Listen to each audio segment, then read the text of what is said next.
Peradaban Tanah Jawa. Kisah legenda yang dibawa oleh sosok raja yang menjadi cerita terciptanya aksara Jawa. Inilah kisah selengkapnya.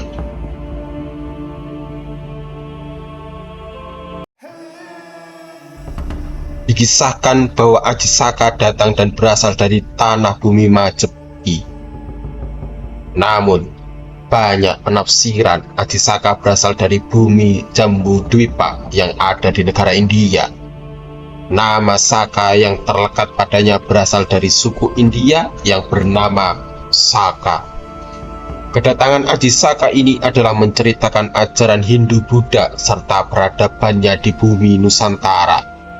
Namun, kata Saka bila diartikan dalam pengertian Jawa berarti soko, sebuah asal mula yang begitu penting.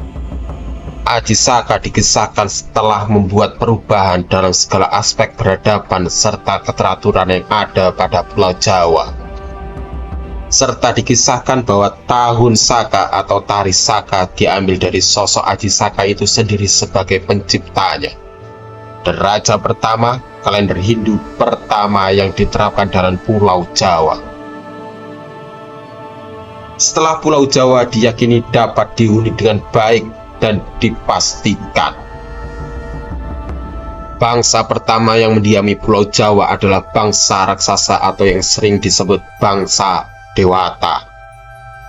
Bangsa Dewata yang menduduki Pulau Jawa ini terkenal dengan keganasan dan kebiadabannya, serta seringkali menumpas bangsa manusia yang datang dan mengganggu ketentramannya.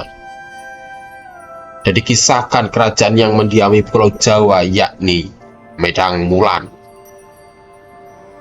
Kerajaan yang dipimpin oleh Prabu Dewa Cengkar,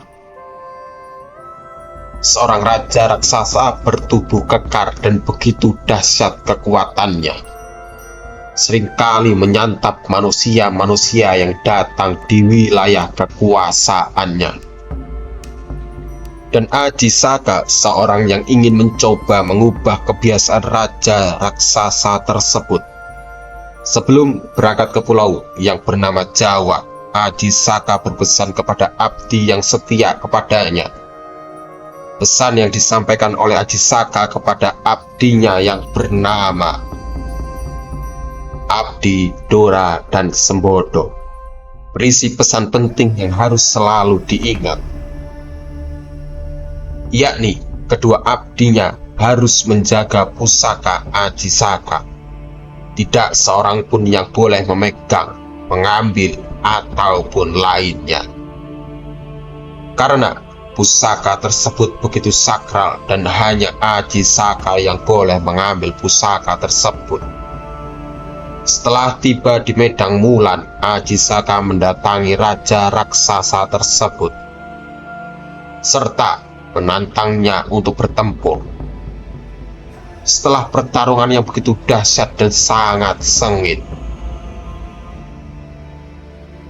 Aji Saka berhasil memukul mundur Raja Dewa Cengkar dan menjauh ke Samudra India. Namun, Dewa Cengkar masih hidup. Dewata Cengkar hanya berubah wujud menjadi bajing putih atau buaya putih. Setelah berhasil merebut Medang Mulan, Aji Saka memimpin Medang Mulan dan mengirim utusan untuk menemui abdinya di bumi Majapahit. Setelah bertemu dengan abdi setia Aji Saka bernama Dora dan Sembodo, kedua abdi tersebut menolak pesan yang dibawa dari Aji Saka. Isi pesan tersebut ternyata Aji Saka memerintahkan utusannya untuk mengambil pusakanya. Abdinya menolak lantaran pesan Aji Saka sendiri yang mengatakan bahwa pusaka tersebut hanya berhak diambil sendiri oleh Aji Saka. Pada akhirnya, kedua abdi setia Aji Saka bertarung karena saling mencurigai satu sama lain. Namun, pada akhirnya tidak ada yang selamat di antara mereka berdua. Kekuatan dan kedikdayaan yang begitu sakti membuat mereka saling membunuh. Dan Aji Saka di Medan Kamulan merasa gelisah kenapa utusan yang begitu lama diperintah belum kembali dan tidak ada kabar. Aji Saka terkejut, mayat kedua abdi setianya terbunuh satu sama lain karena kesalahpahaman antar keduanya. Dan guna mengenang abdi setianya, Aji Saka menggubah sebuah puisi. Puisi tersebut berbunyi Hano Coroko. Hano Caraka berarti tempat dua utusan. Data Sawala yang berarti keduanya saling berselisih paham. Pada jayanya memiliki arti mereka, sama jayanya berarti dalam sebuah pertempuran. Maka Batanga inilah mayat mereka berdua. Dan itulah asal mula alfabet Hano Coroko aksara Jawa. Berdasarkan kisah dari abdi setia Aji Saka, Aji Saka juga dikenal sebagai Prabu Wisaka serta disebut sebagai Empu Sangkala. Dalam pengembaraannya, Aji Saka berhasil mendapatkan sebuah air yang dapat membuatnya tidak pernah menua. Air tersebut bernama Tirta Marta Kamandalo. Selawit awet muda, Aji Saka juga mampu berjalan di atas permukaan samudra dan terbang layaknya seekor burung. Aji Saka mengajarkan cara penanggalan dengan 5 hari sebagai penanggalan di tanah Jawa.